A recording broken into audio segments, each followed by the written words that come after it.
Logan Carter stood in the heart of Manhattan, where ambition breathes and dreams collide. They seemed to have wealth, power, and an image as polished as the Rolex on his wrist.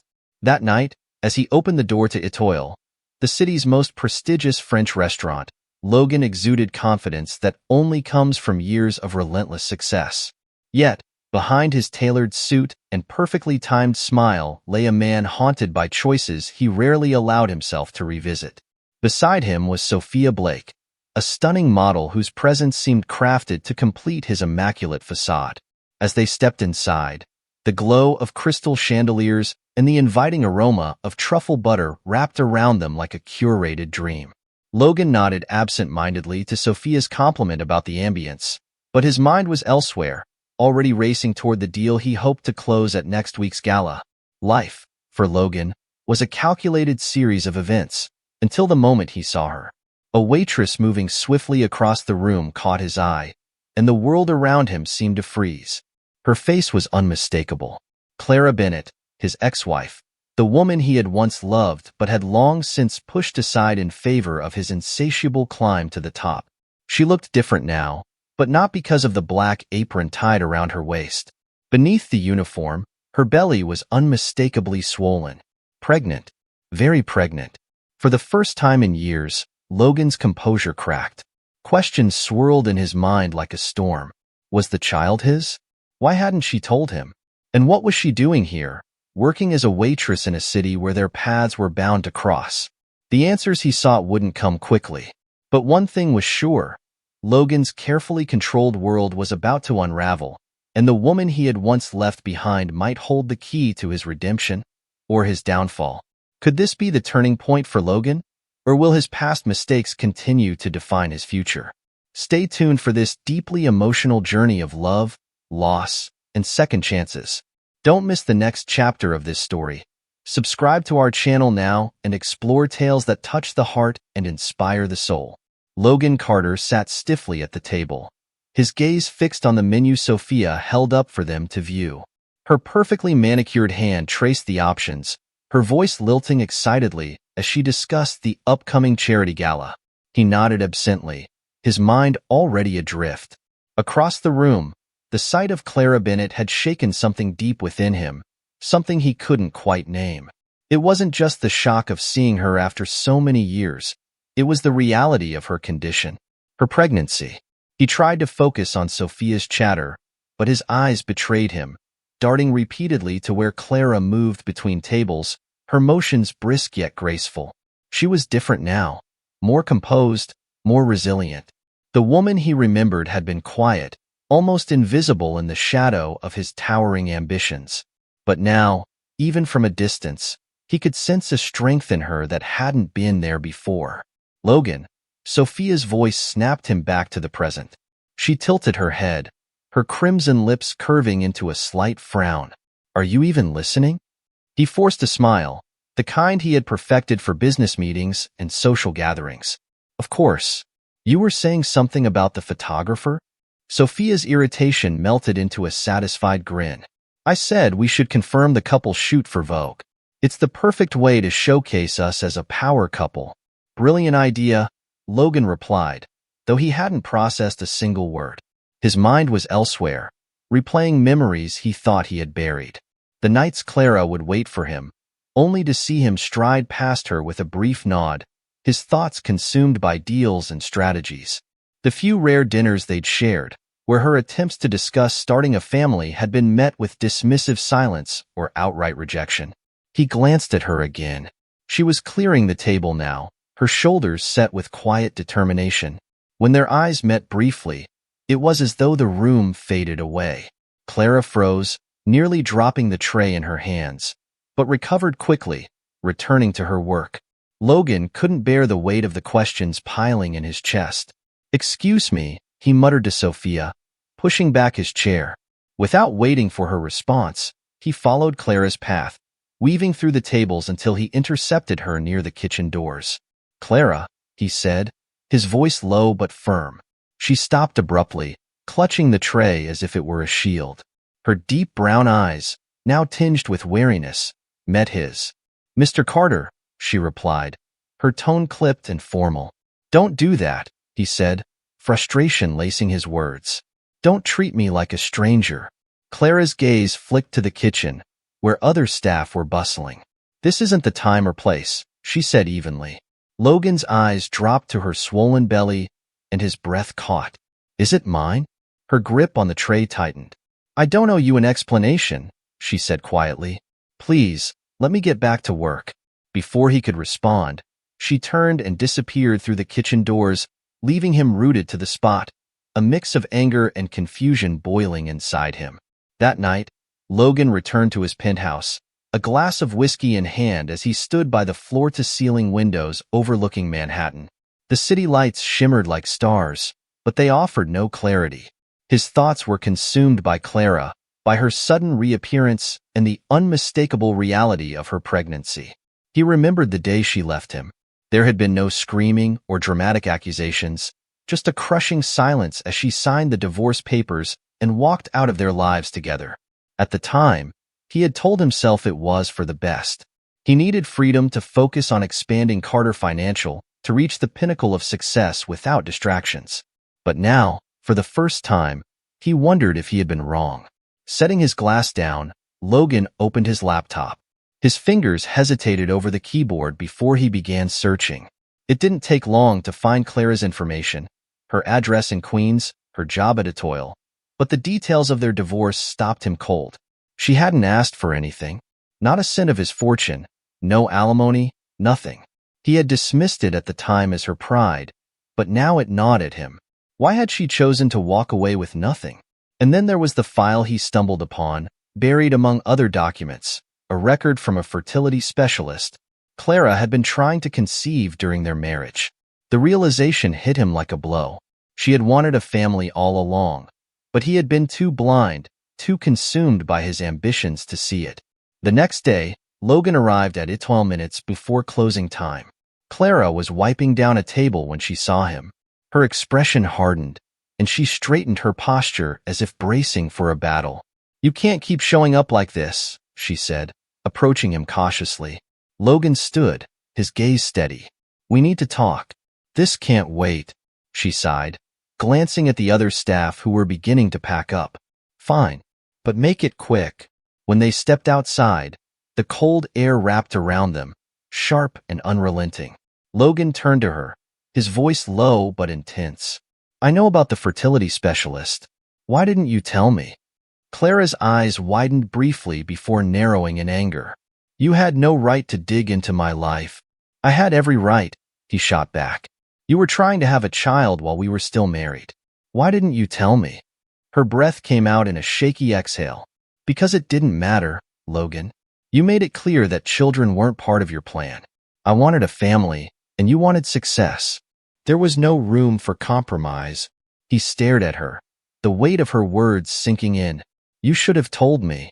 "And then what?" she snapped. "Would you have stayed out of guilt? Or worse, pressured me to?" Her voice broke, but she quickly composed herself. "I made the best choice for me and this baby." Logan's jaw tightened. For the first time, he was beginning to see the pain Clara had carried, the loneliness she must have felt. But the realization didn't ease the knot of anger and regret twisting in his chest. "I want to be part of this," he said firmly. "I won't let you shut me out." Clara's expression softened slightly, but her resolve didn't falter. "Then start by proving it, Logan. Words aren't enough anymore." She turned and walked away, leaving him alone in the icy night, his thoughts a whirlwind of determination and guilt. The following day, Clara awoke to the first rays of light filtering through her small apartment in Queens.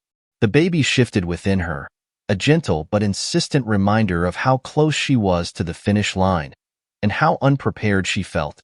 She touched her belly, her thoughts swirling back to Logan. His words echoed in her mind. "I want to be part of this," but could she trust him? She couldn't deny the effort he seemed to be making. His presence at the restaurant, though disruptive, felt genuine. But it also reopened old wounds she thought had healed. The long, lonely nights waiting for a man whose love for his work outweighed his love for her. Could someone like Logan change? Her thoughts were interrupted by a knock at the door. Clara tensed, her hand instinctively moving to her belly. When she opened it, she found Lucas Harper, her neighbor and the manager of Etoile, holding a paper bag of fresh pastries.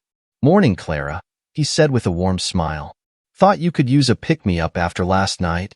Clara smiled faintly, stepping aside to let him in. Lucas was a kind man, always willing to help, but she often wondered if he saw her as more than a friend. She appreciated his support, though her heart felt too fractured to offer him anything. As Lucas set the pastries on the counter, his brow furrowed slightly. "You seem distracted. Is everything okay?" Clara hesitated. She hadn't shared much of her past with Lucas, but after Logan's sudden reappearance, it felt like the dam holding back her emotions was beginning to crack. "Logan's back in my life," she admitted quietly. "And he knows about the baby." Lucas froze mid-reach for a pastry, his expression unreadable. "Logan Carter?" he asked, his voice carefully measured. "The ex?" She nodded. "He's been showing up at the restaurant. Says he wants to be part of the baby's life." Lucas leaned against the counter, his arms crossed. "And do you believe him?" "I don't know," Clara confessed, her voice barely above a whisper. "I want to, but it's complicated." Lucas hesitated before speaking. "Clara, I don't know him, but from what you've told me, he's the kind of man used to getting what he wants. Just be careful. You've built a life for yourself and don't owe him anything." Clara nodded, though her mind remained clouded. She appreciated Lucas's concern, but deep down, a part of her wanted to believe that Logan's intentions were sincere. Could people change? Or was she setting herself up for more heartbreak? Across Manhattan, Logan sat at his desk in his sleek, glass-walled office.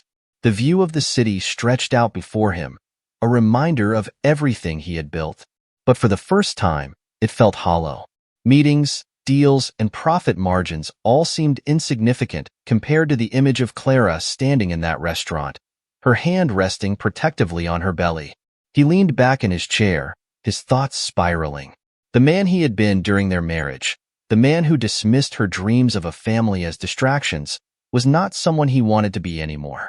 But how could he convince her he had changed when even he wasn't sure what kind of father he could be? His assistant, Megan, entered with his schedule for the day. "Mr. Carter, your 10 a.m. with the investors is about to start." Logan waved her off. "Reschedule it," he said, his tone sharper than he intended. Megan hesitated. "But they've flown in from—" "I said reschedule." Logan snapped, then softened. "Please, Megan, just give me some time." Megan nodded, closing the door behind her. Logan stared at his phone, the cursor blinking in the search bar. He had already looked up parenting books and support groups, but felt overwhelmed by the sheer volume of information. Being a father wasn't something he could delegate or control. It required something he wasn't sure he had: vulnerability. Later that evening, he was back at Etoile, seated at a discreet corner table. Clara noticed him immediately, her expression a mixture of annoyance and exhaustion. She approached cautiously, wiping her hands on her apron. "Logan," she said, her tone clipped. "What are you doing here again?" "I came to talk," he said simply. "Not to argue." Clara sighed, glancing around the restaurant.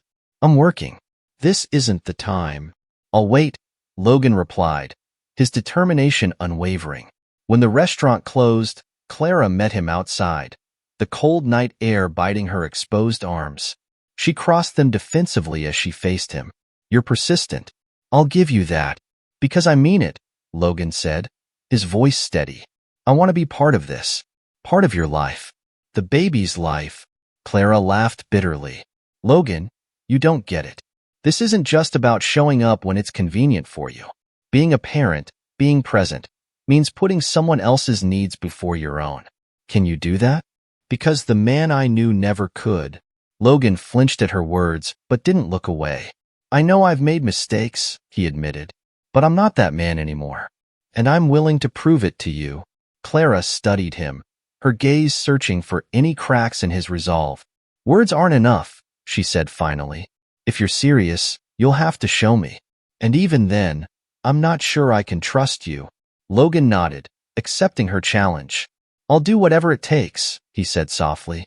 For the first time, Clara saw something in his eyes she hadn't seen before: sincerity. But sincerity wasn't enough to erase years of hurt. She turned and walked away, leaving him to stand alone under the glow of the streetlights, the icy wind cutting through him. As Clara returned to her apartment, she questioned her resolve. Could Logan change? And if he could, did she have the strength to let him back into her life? She glanced at the ultrasound photo pinned to her fridge, a wave of uncertainty washing over her. In the coming days, Logan would begin to show her whether his words held weight, and Clara would have to decide if she was willing to let her walls down, or if some wounds were too deep to heal. The days that followed were a whirlwind for both Logan and Clara.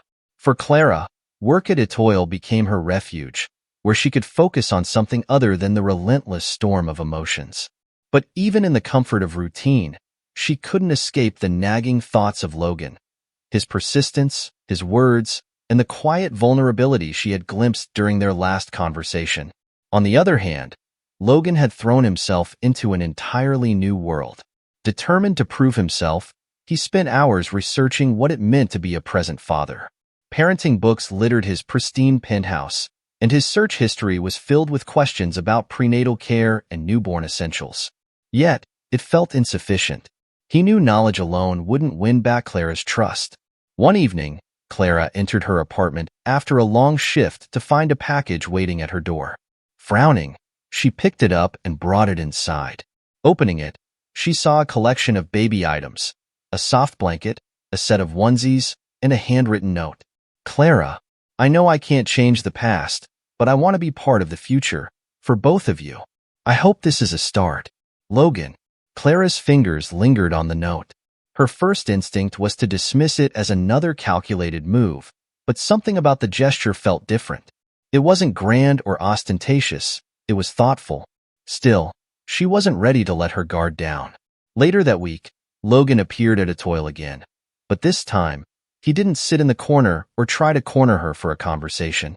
Instead, he quietly observed from afar, watching as she moved with the grace and resilience he had come to admire. At one point, Lucas approached him, his expression calm but firm. "Mr. Carter," Lucas began, his voice polite but edged with protectiveness. "I think Clara's made it clear she needs space." Logan met Lucas's gaze, his jaw tightening. "I'm not here to make her uncomfortable," he said evenly. "I'm here because I care." Lucas's eyes narrowed slightly. "Caring means respecting her boundaries." "I respect her," Logan said, though the tension in his voice betrayed his frustration. "But I also won't walk away when she's carrying my child." Lucas tilted his head, his voice lowering. "Then maybe show her through actions, not just words."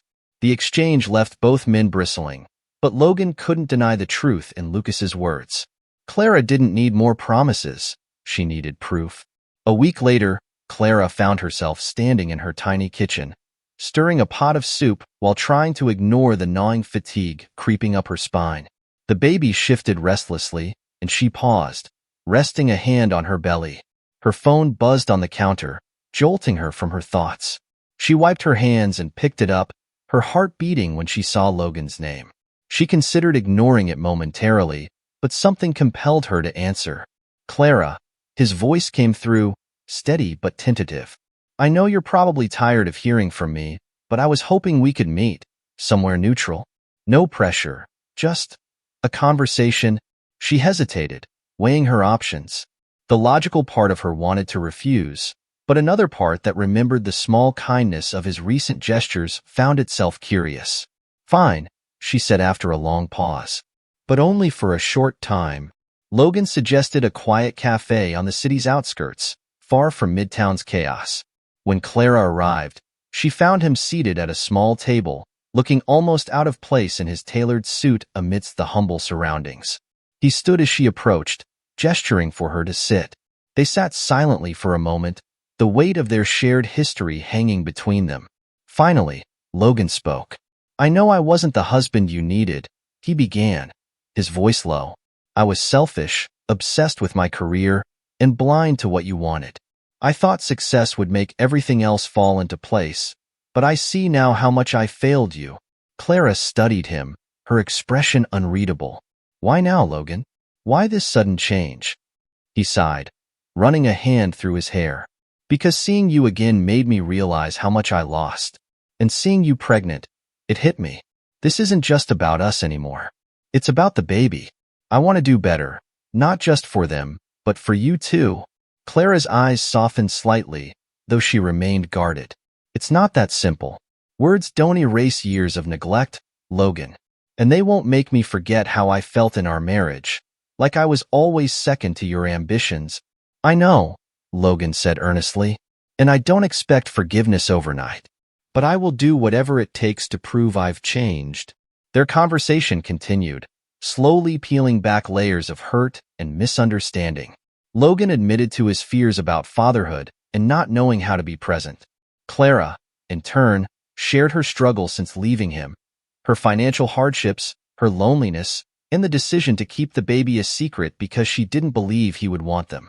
By the end of the meeting, Clara felt a flicker of something she hadn't allowed herself to think in years: hope. It wasn't enough to rebuild trust, but it was a start. As she left the cafe, Logan watched her go, a sense of resolve settling over him.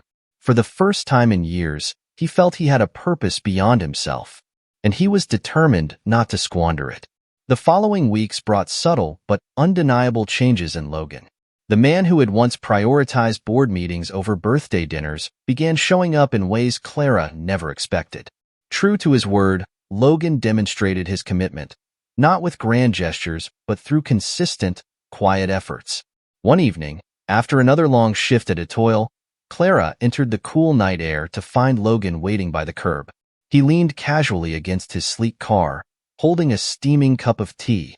"You look tired," he said softly, offering her the cup. Clara hesitated, her instinct screaming to reject anything that might pull her closer to him. But the exhaustion won out, and she accepted the cup with a nod of thanks. "I thought you might need this," Logan added, his tone light. "Don't worry, it's caffeine-free. I Googled it. Apparently, pregnant women aren't supposed to have too much caffeine." Clara couldn't suppress a small smile. "You're Googling pregnancy advice now?" "Among other things," Logan admitted, rubbing the back of his neck sheepishly. "I've even started attending some parenting classes. I didn't want to show up unprepared." Clara raised an eyebrow, surprised by his sincerity. "Parenting classes? You?" He chuckled, a sound she hadn't heard in years. "Yeah. Believe it or not, I've learned to hold a baby without looking like I'm defusing a bomb."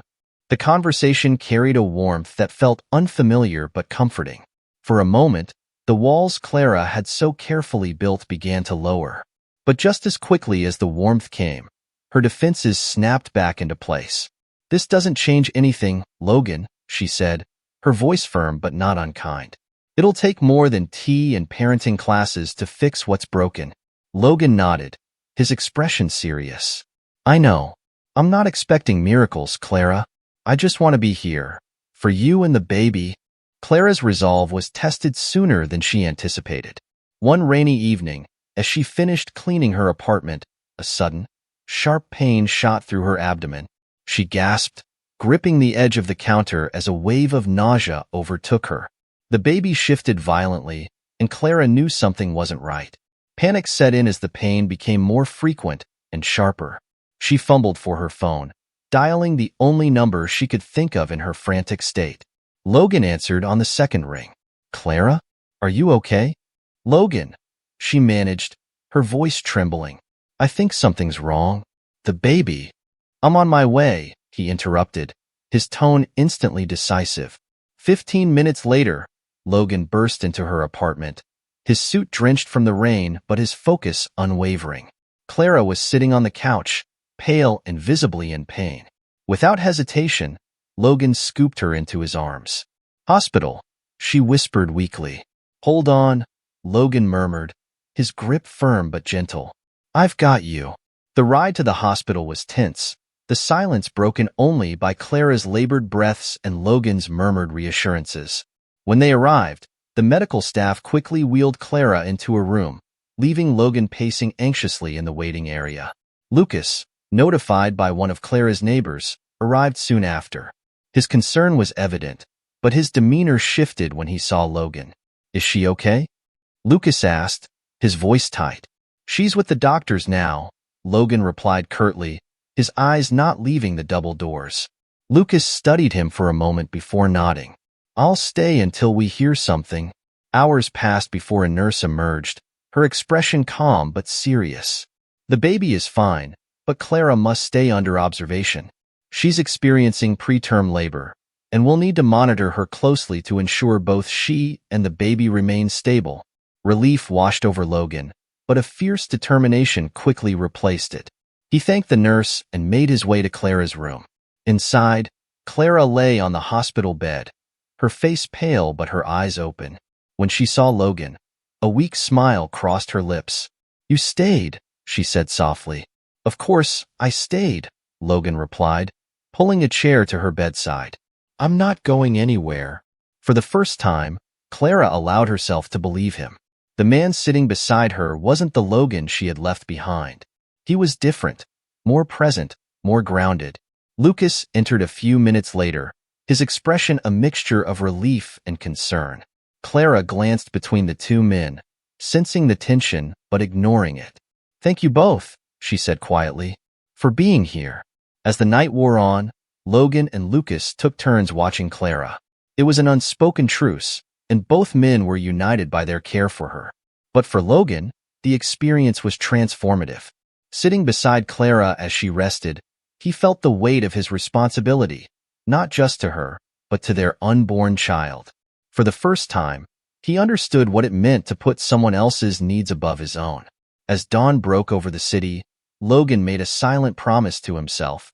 He would be the man Clara and the baby deserved, no matter how long it took to prove it. The morning after Clara's emergency, the hospital room was filled with a fragile calm. Sunlight streamed through the blinds, casting soft patterns on the walls.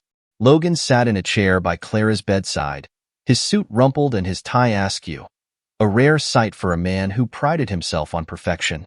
Clara was awake, her hands resting protectively over her belly as she observed him. "You look tired," she said, breaking the silence. Logan gave a faint smile. "I've had worse nights." Clara raised an eyebrow. "Corporate takeovers are one thing, Logan. This is different." He nodded, his gaze dropping to her hands. "It is different, and I've never been more scared in my life." Clara's expression softened, and for the first time, she saw the cracks in the armor Logan had always worn. He wasn't the same man who had brushed aside her dreams of a family. This Logan seemed human. "I owe you an apology," he said suddenly, quiet but firm, "for all the ways I failed you when we were married. I didn't see you, not really. I was so focused on my career, on what I thought success looked like, that I forgot what mattered most." Clara blinked, momentarily caught off guard by his vulnerability. "You can't change the past, Logan," she said softly. "But thank you for saying that." A silence settled between them, but it was no longer uncomfortable. It felt like the beginning of something, fragile but real. As the day went on, Logan remained by her side, stepping out only briefly to handle calls from the office. Clara noticed how he spoke differently now, delegating tasks, prioritizing time with her over the endless demands of his company. It was a stark contrast to the man she once knew. Later that afternoon, a nurse entered with a clipboard, ready to discuss Clara's discharge plans. "You'll need plenty of rest," the nurse advised, glancing at Logan, "and someone to help you in case of emergencies." Before Clara could respond, Logan spoke. "She'll have it. I'll make sure of it." Clara looked at him, surprised but not entirely displeased. She knew he was trying, and though she still harbored doubts, she found herself cautiously willing to let him help. A week later, Clara returned home, her routine slower but less demanding. Logan had insisted on being involved, much to her initial resistance. Every morning, he would arrive with groceries or a meal he had attempted to cook, sometimes edible, sometimes comically disastrous. "You know," Clara teased one morning as she pushed away a slightly burnt omelet, "you don't have to play chef. Takeout exists for a reason." Logan laughed, the sound light and unguarded. "I'm determined to master at least one dish before the baby arrives. Consider yourself my guinea pig." Their interactions grew warmer and more natural. Logan began to show her a side of himself she had never seen before, patient, attentive, and eager to learn.